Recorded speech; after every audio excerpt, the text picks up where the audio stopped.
This is Raghu, Assistant Professor of Commerce, working at Government Degree College, Nirmal. Today's topic is subsidiary books.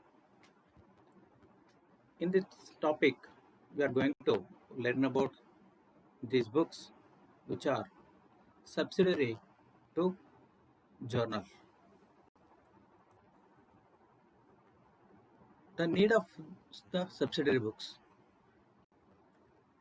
If the journal is divided into 8 categories, then that is called as a subsidiary books. In major companies, records are or business transactions are written in this subsidiary books. If it is a small company, you can write all the transactions in a one book. But whereas in a big companies, it is not possible to write down hundreds and thousands of business transactions in one book. That's why categorization of books is needed. So for that, we divided the journal into 8 parts, 8 subsidiary books. Some companies are recording the business transactions in one journal, and the posting of the same to the concerned ledger accounts are very difficult task and which requires more clerical labor also. Writing the all transactions in one book, again these transactions are making posting in the ledger is also a very difficult task. It is a laborious thing. For avoiding such kind of difficulties, most of the business transactions, business organizations, are subdivided into the journal into subsidiary journals or subsidiary books. Subsidiary books are those books of original entry in which similar nature of transactions are recorded in a chronological order. So, subsidiary books also journal. It is a book of journal, but the main journal is subdivided. That is a difference. For our convenience, we are dividing the journal into subparts. That is subsidiary books. So, the subsidiary books also books of original entry. These are known as a books of primary entry or books of original entry, as all the transactions are recorded in the original form, that is journal entry. In these books, the details of transactions are recorded as they take place from day to day in a classified manner. As we write all these things in the journal, like that, subsidiary books also entries are recorded in a chronological order. What are the advantages? What is the advantages of subsidiary books? Posting of each entry becomes easy. So there are 8 types of books, subsidiary books. So one by one, we can easily posting the entries in the ledger. As one type of transactions are recorded in one book, so it becomes convenient to locate any desired transactions. That means we can locate any kind of transaction easily. Suppose purchases, just we can go check the purchases book. Like that. Tracing of transactions is very easy, becomes very easy. Important descriptions about the transaction is also made in the related book, so a lot of information related to the transaction is easily accessible. So this is called, earlier it is a narration. Here every kind of transaction is written with a description, so it is easy to point out that transactions. There are some disadvantages of subsidiary books. It is bit expensive for small businesses. Small business cannot afford to put 8 registers, that is 8 subsidiary books and maintain them, and giving engaging 8 members staff to assigning their duties of maintaining the subsidiary books is not possible. It is bit expensive. It requires some basic knowledge of accountancy, as if any of these entries are recorded incorrect, then it will be a problem or they need to be rectified. So knowledge of accountancy is required for maintaining these subsidiary books. The important subsidiary books used are as follows. Journal is subdivided into 8 categories. Here, cash book, purchase book, sales book, purchase returns book, sales returns book, bills receivables book, bills payable book, journal proper. Here, in this one, first one is the cash book. Cash book is used to record all kinds of cash transactions. It means cash receipts and cash payments.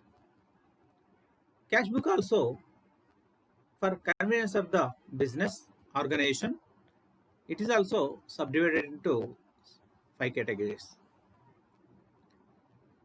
Next one is purchase book, used to record all the credit purchases. We have to remember here is the credit purchases only, not the cash purchases. Cash receipts and payments recorded in the cash book, not in the purchase book. So here all credit purchases are recorded in purchase book. Likewise, sales book used to record all the credit transactions, credit sales. All credit sales are recorded in the sales book. Next one is purchase returns book, used to record all goods returned by the business to the supplier. Sales returns books used to record all goods returned by the customer to the business. Purchase returns means returns outward. We are sending goods to the suppliers where we bought the goods. Sales returns means returns inward. We are receiving return goods from our customers. That is purchase return books and sales return books. Bills receivable book used to record all accepted bills received by the business. Bills payable book used to record all the bills accepted by us to our creditors. Next important one is, this one is journal proper. Journal proper used to record those transactions for which there is no separate book. Means that this is the actual journal from which remaining 7 subsidiary books are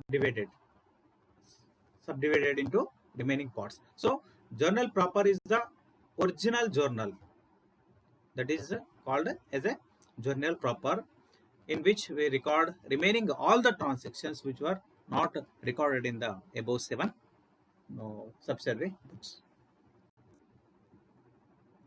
Kinds of subsidiary books. One by one. First one is sales day book. Sales day book is mainly used to record all credit transactions, all credit sales of goods in an organization. Here, credit, sales, goods. We have to remember 3 things. If goods are sold on credit, then only we use this book. The transaction is recorded in the sales book.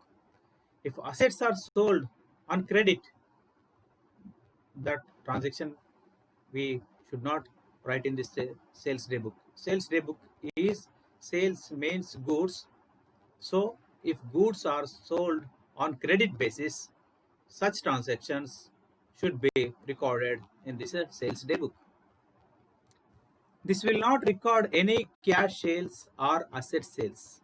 Any kind of asset sales means any kind of transaction of regarding to the assets, whether it is cash sale of asset or credit sale of asset, we should not record the transaction in the sales daybook. If goods are sold on cash, that transaction also we should not record in the sales daybook. Only credit transactions we have to record in sales daybook. The ruling for the preparation of this book is involves the date column, particulars column, invoice number column, ledger file column, inner amount column, and the amount column. For this, here is the sales book pro forma. Look here, date, particulars, ledger file, invoice number, details, that is inner column, and the amount. This is the sales book pro forma. Next one is purchase day book. In simple terms, purchase day book is used to record all credit purchase of goods only. If goods are purchased on credit, those transactions we write in this purchase day book or purchase book. This will not record, in this book we should not record cash purchases or credit purchase of any asset or cash purchase of any asset. Any kind of assets, whether it is cash purchase or credit purchase of asset, we should not write in this book. Only credit purchase of goods, we have to record this transaction in this purchase day book. The preparation of purchase day book involves the date column, particulars column, invoice number column, ledger file column, inner amount column, and the amount column. This is similar to the sales day book. Date, particulars, ledger file, invoice number, details, amount, rupees. This is the pro forma for purchases book. Next one is sales returns books. When goods were sold, goods sold to the customer, we send goods. When sales returns means we received goods from our customers, that is called sales returns. Means that is inward returns. We are receiving back our goods. So this is a sales returns book or inward returns book. Okay. This book is used to record the goods returned by the customers of our customers, that is business customers, when the goods sold on credit. The ruling, the pro forma, the columns in the preparation of returns book are that is sales return books or returns inward book involves date, particulars, credit note number. About this we are going to learn in the next slides.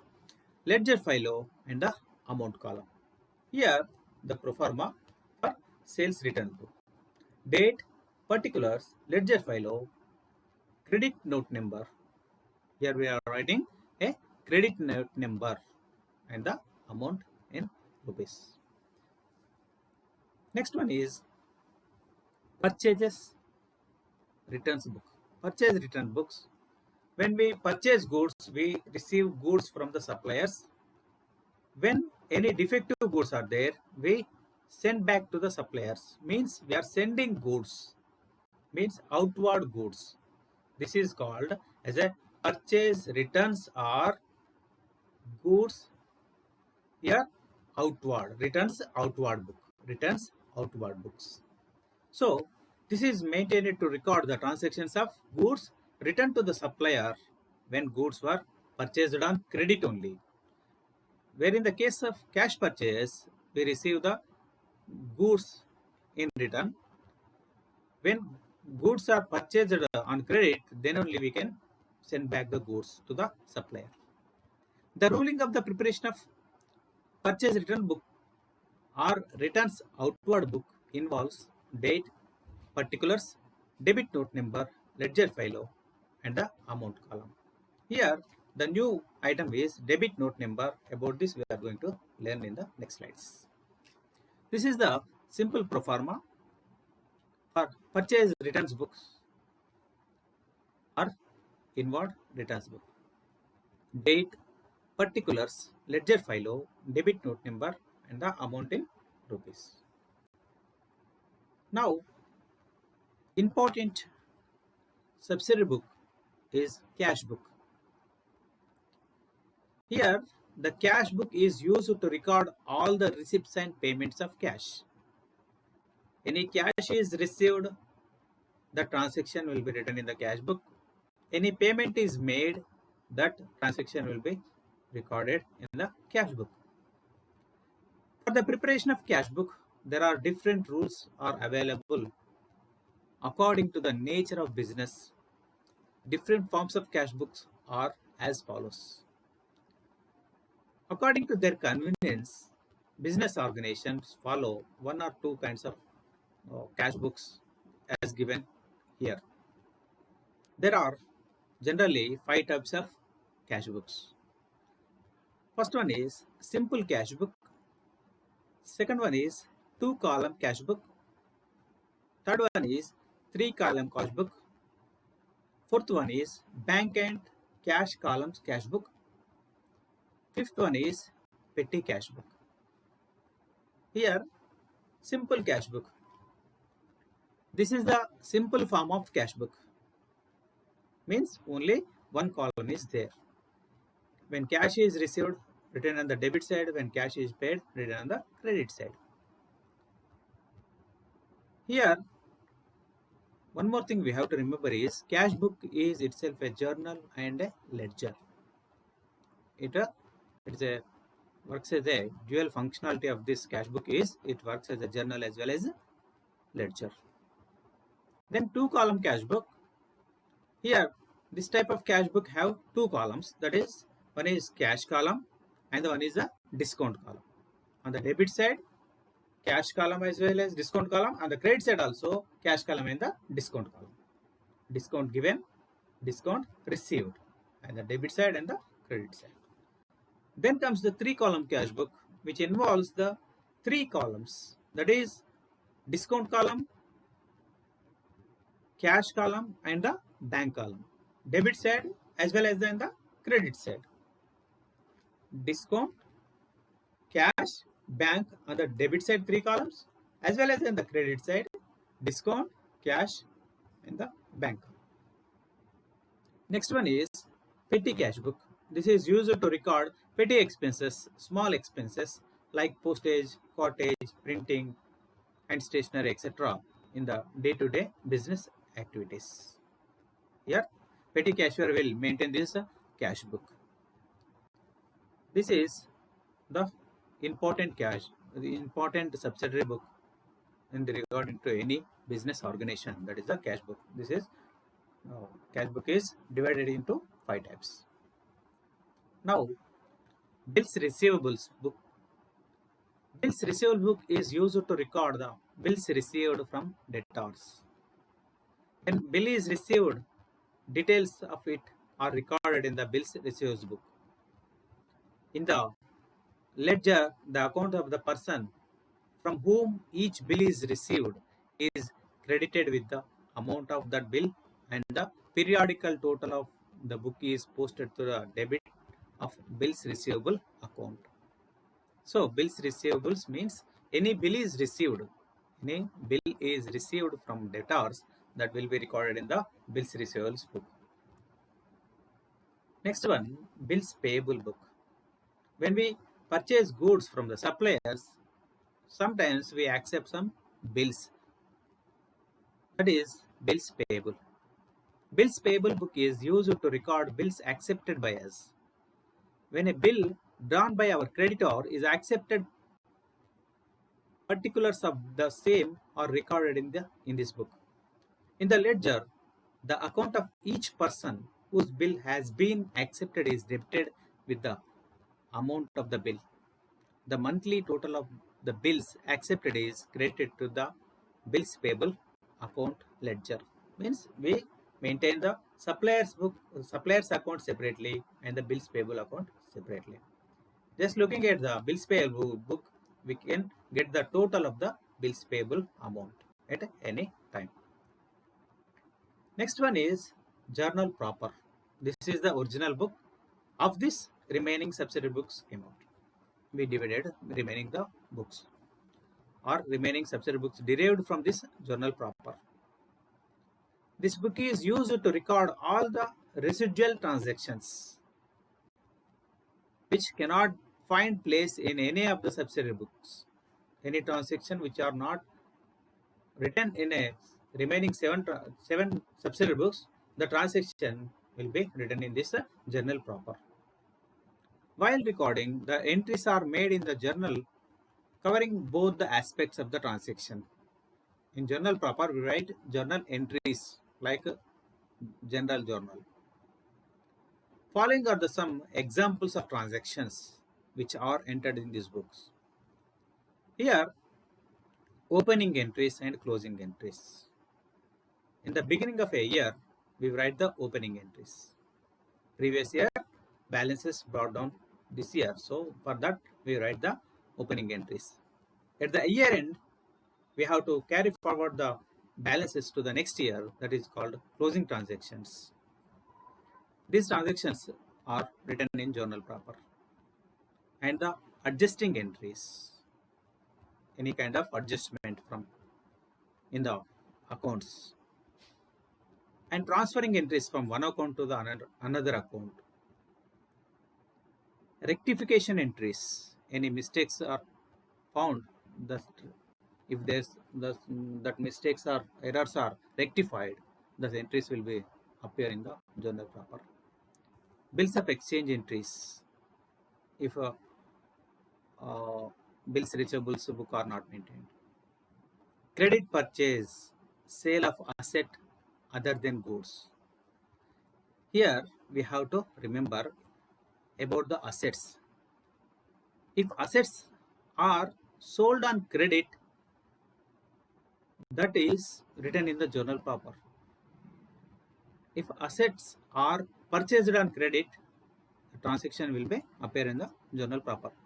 Any credit purchase or sale of asset will appear in the journal proper. Any cash purchase or sale of asset, okay, that will be appear in the cash book. Suppose machinery purchased for 10,000, cash transaction. Machinery account data to cash account. This transaction, we have to write this transaction in the cash book. Suppose machinery purchased from Mr. X, then machinery account data to X, this entry will appear in the journal. Okay, so all credit purchase and sales appear in the of asset. Credit purchase or sale of an asset appear in the journal proper. Now, some words used here are terminology. Here we have the distinction between a trade discount and the cash discount. Trade discount, also called discount on list. Here, when a customer buys goods regularly or buys at large quantity or buys a large amount, the seller is usually inclined to allow a concession in price. When we purchase goods regularly from a supplier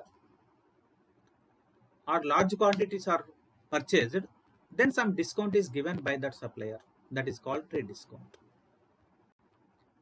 He will calculate the total price according to the list of catalog, according to the rate of the items. He write the invoice, but after the total is arrived, he makes some deduction, either 5% or 10%, depending upon his business policy. He gives some deduction. The deduction is called trade discount. This deduction is known as a trade discount. Here, most important thing we have to remember is trade discount will not appear in the books. Just we have to ignore it. this trade discount appear in the invoice, but we should not write this trade discount in the book. That is the main thing. On the other part, cash discount, an amount which is allowed for the prompt settlement of debt arising out of a sale within a specified time and calculated on a percentage basis is known as a cash discount. That is, it's always associated with actual payment. Suppose we as a business entity, we have to pay some amount to the supplier. The credit period was given 3 months. But here we adjusted the amount or repaid the amount within a 2 months. It means that we paid that amount in 1 month advance. In such case, the supplier will give some discount on our payment. That is called cash discount. While we are paying the amount or settlementing the amount, cash payment, in such case, supplier will give some discount, that is called a cash discount. Here, as a business entity, we also give some discount to our customers also.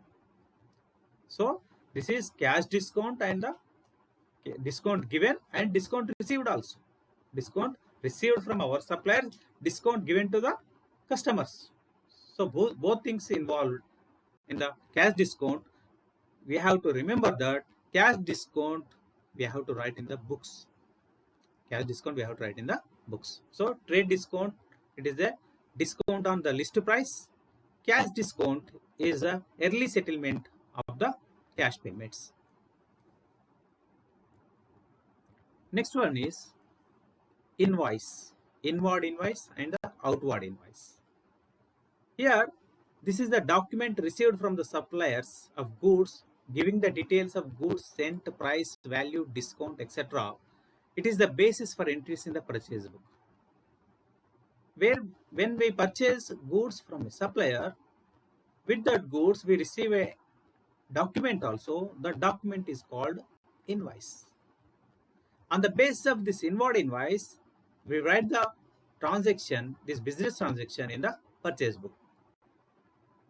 Like that, outward invoice, this is the document sent by the firm. We sending the outward invoice to the customers, showing the details of goods supplied, their price and value, discount given, etc. It is the basis for writing in the sales book. So, inward invoice and the outward invoice. Earlier, we saw the pro formas of purchase book and the sales book. In the date column and particulars column, ledger file and invoice number. Where in the sales book we have to write as a outward invoice number. In the purchase book we have to write as a inward invoice number. Okay, that is the thing. Next comes the debit note and the credit note. Here, the debit notes are issued by the trader relating to the purchase returns in order to put up his claim for abatement of his dues to the other party. Debit notes are serially numbered and similar to invoice, although they are not usually printed in red ink. They are usually printed in red ink. Here, the debit notes are issued by a trader relating to the purchase returns. Then, credit note, it is nothing but a statement sent by one person to the another person or one trader to the another trader showing the amount credited to the account of the latter along with a brief explanation. The credit notes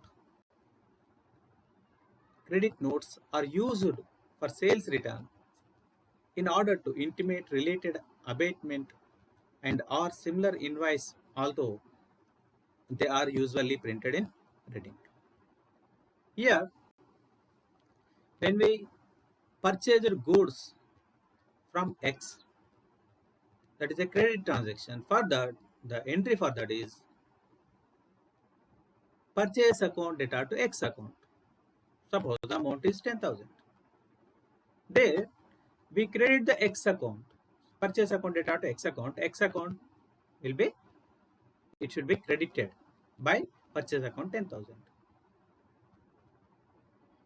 While sending back any or returning any purchases to our suppliers, with suppose we are sending 1,000 rupees of goods to the supplier, it means it is a purchase returns. Of the 10,000 we purchased, of that we are sending 1,000 rupees of goods to the supplier. Then the entry will be, here X is receiving, we are sending the goods. The entry for that is X account data to purchase returns account. Here we are debiting the supplier's account. Why you are debiting? Actually, the X account now showing is credit balance of 10,000 rupees, of which we are sending 1,000 back, returning the goods. So net purchase are 9,000 only. That's why we are debiting his account. So we are prepare a note while sending the goods back, returning the goods. We prepare a note and write down all the details of the goods returning, and we write a note that we are so and so amount is debited to your account. We are saying that your account is debited, so this is called as a debit note. Similarly, in the case of sales, we receive it's a credit note. When a customer is purchased from us, so some A account data to sales account, after receiving goods from him, we send a letter, your account is credited because the net amount should be decreased. So we are crediting your account with some so and so amount. In that note, we write that your account is credited. That's why this note is called as a credit note. Here, try to understand the concept of invoice. Here, one buyer is there and the seller. Buyer, he prepares a purchase order of his requirement of items to the seller. Based on this purchase orders, seller prepares an invoice. Invoice is a document. He prepares what the items is sending or selling to the buyer, and he writes the total amount and gives some trade discount, and the net amount is written. This invoice is, he makes 2 copies of it. He keeps 1 copy and send 1 copy to the buyer. So to the buyer is buying the goods. So in the point of view of buyer, here invoice is, we have to remember invoice is the only one paper prepared by the seller. Here invoice to the buyer is inward invoice because he is receiving, whereas buyer is sending the invoice, so it is a outward invoice. So for sales, this is outward invoice. For purchase, it is an inward invoice. This is the concept of invoice. Now, to sum up all the things at one place, goods, when purchased, goods purchased on cash, we have to write in the cash book. Goods purchased on credit, we have to write in the purchase book or purchase day book. Next, goods sold on cash, write in the cash book. Goods sold on credit, write in the sales book. Whereas in the case of assets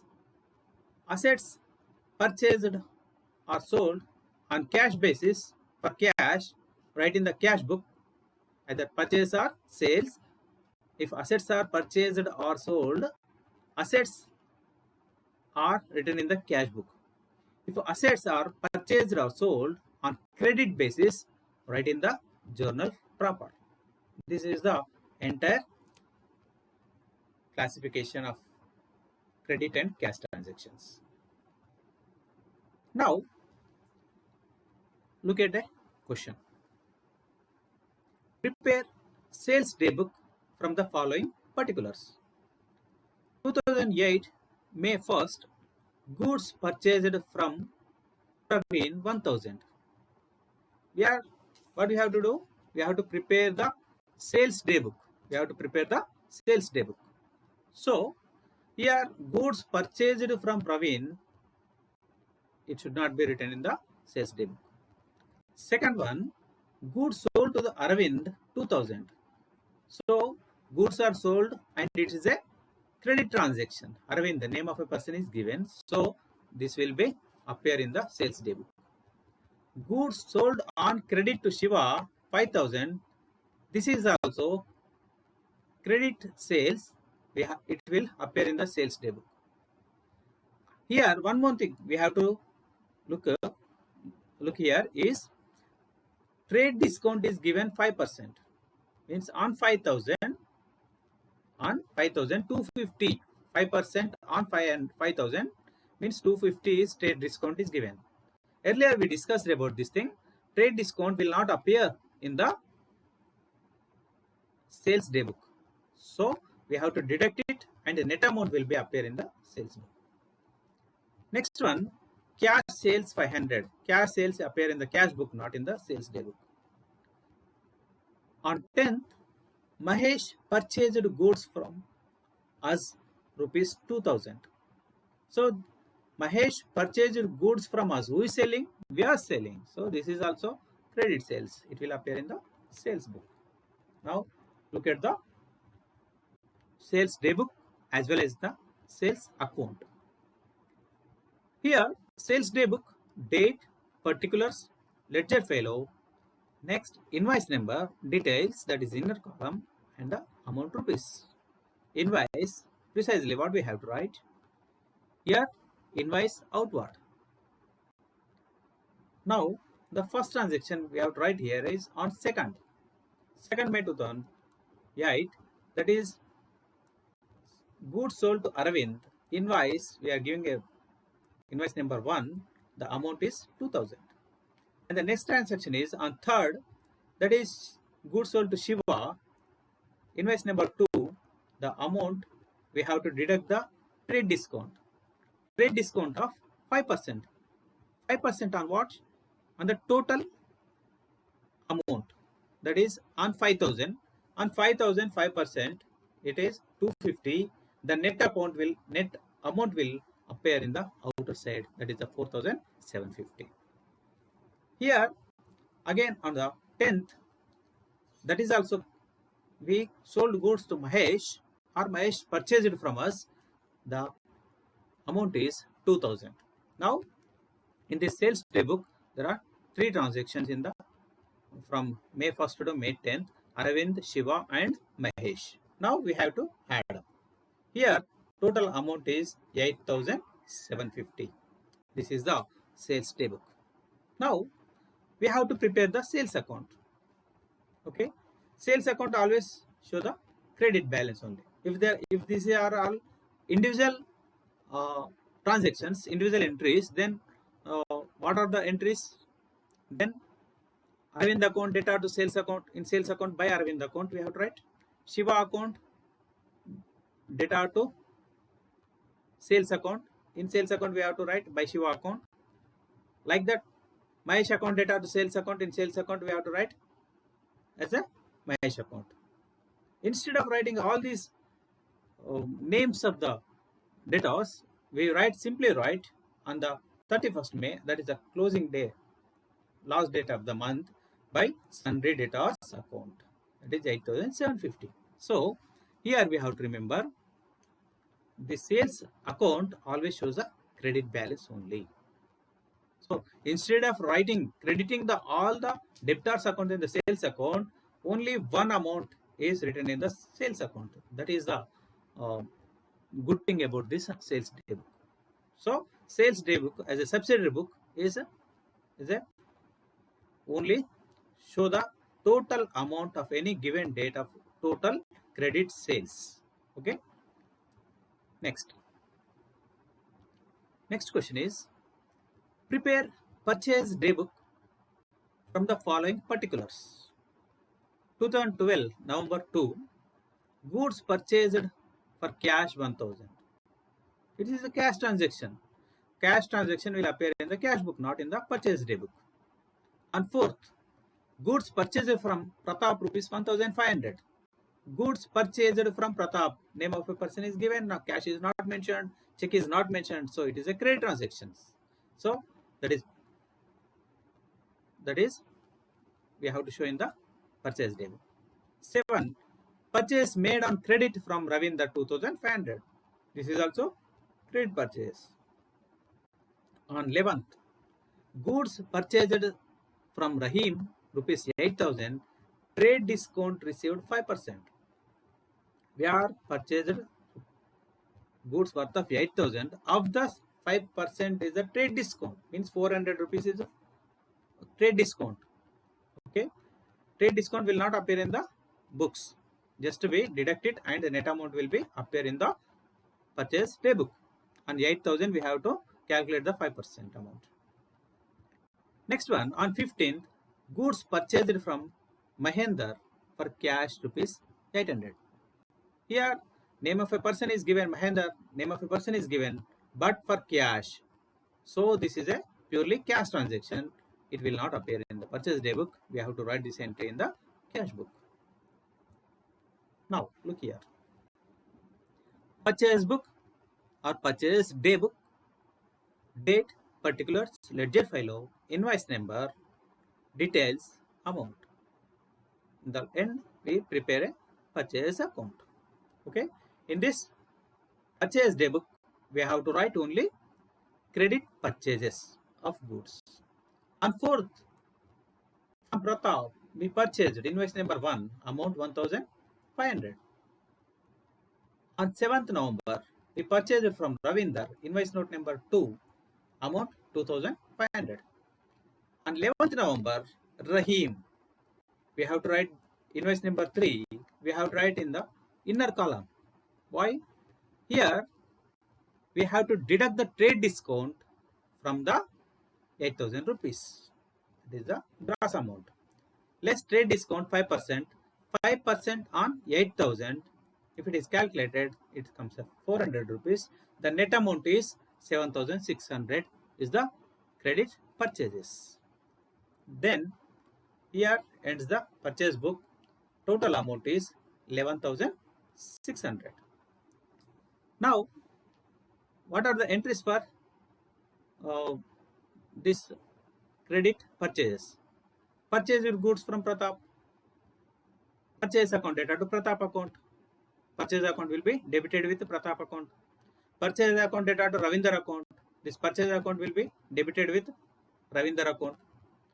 Purchase from Rahim. Purchase account data to Rahim account.